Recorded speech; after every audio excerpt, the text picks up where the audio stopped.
তো এইটা হলো কালীপুজোর দিন। আর আগের ভিডিওটা ছিল অধিবাসের দিন আমরা কি করেছিলাম, তো সেগুলো তোমাদের সাথে শেয়ার করেছিলাম। তো আজকে দেখো মাকে গয়নাগাটি পরানো হচ্ছিল।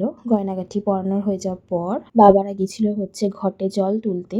তো এখানে ঘটে জল তুলে আনার পর প্রতিমার যেই ঘট প্রতিষ্ঠা হয়, সেই ঘট আমাদের আবার ১ বছর পর ওঠানো হবে। সন্ধ্যের সময় আমরা বাড়ি এসেছিলাম। আর আমাদের কালীপুজো হচ্ছে আমাদের দাদুর বাড়িতে, ঠিক আছে? মানে দাদু ঠাকুমাদের বাড়িতে আমাদের কালীপুজোটা হয় প্রতি বছর। আর এই প্রদীপ জ্বালাতে হয়। তো সেই প্রদীপগুলো আমরা ঘরে ঘরে দিয়ে দিচ্ছিলাম, বাড়ির সামনে দিয়ে দিয়েছিলাম।